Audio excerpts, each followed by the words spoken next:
उत्तर भारत के एक कोने में बसा था एक छोटा सा गांव, देवपुरा। कभी यही गांव हरे भरे खेतों, हंसते किसानों और अनाज से भरे खलिहानों के लिए जाना जाता था। लेकिन समय बदला। अब खेत सूखे थे, कुएं खाली थे और लोगों की आंखों में उम्मीद से ज्यादा डर था।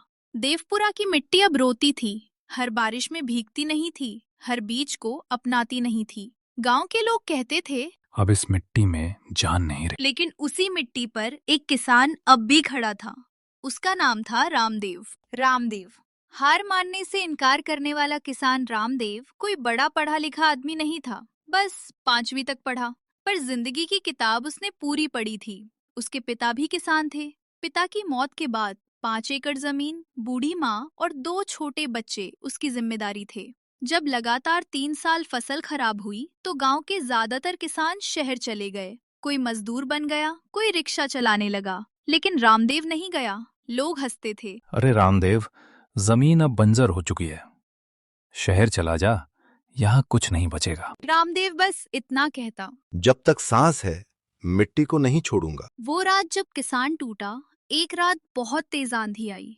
कच्चा घर हिल गया, छप्पर उड़ गया। रामदेव की माँ रो रही थी, बच्चे भूखे सो रहे थे। रामदेव बाहर आंगन में बैठ गया। उसने मिट्टी को मुट्ठी में उठाया और पहली बार रो पड़ा। वो बोला, माँ, अगर तू सच में मर गई है तो आज बता दे, वरना मुझे कोई रास्ता दिखा दे। उस रात कोई जवाब नहीं आया, बस सन्नाटा था। शहर से आया एक अनजान मेहमान। अगले दिन गांव में एक गाड़ी रुकी। शहर से आया एक युवक, अर्जुन। अर्जुन खेती की पढ़ाई करके लौटा था। वो गांव-गांव घूमकर किसानों से मिल रहा था। जब उसने रामदेव के खेत देखे तो बोला, जमीन मरी नहीं है, बस थकी हुई है। रामदेव हंस पड़ा।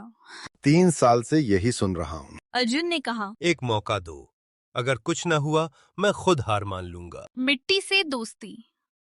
अर्जुन ने रामदेव को बताया, मिट्टी की जांच, देसी खाद, कम पानी वाली खेती, बीजों का सही चुनाव।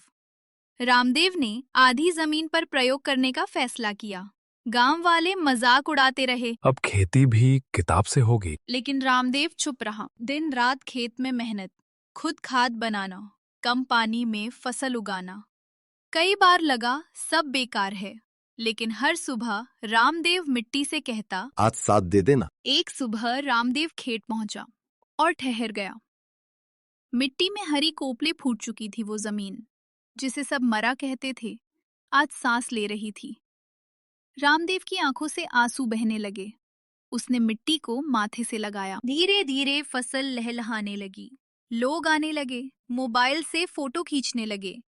जो किसान शहर भाग गए थे वो भी लौटने लगे। देवपुरा फिर से जाग उठा। फसल बिकी, कर्ज उतरा, घर पक्का हुआ। लेकिन रामदेव ने सबसे पहले गांव की मिट्टी के नाम पूजा रखी। उसने कहा, अगर किसान खड़ा रहे तो मिट्टी कभी हारती नहीं। आज देवपुरा एक मिसाल है। रामदेव कोई हीरो नहीं बना, वो बस डटा रहा। हालात कितने भी खराब हो, अगर भरोसा मिट्टी पर है तो मेहनत कभी बेकार नहीं जाती।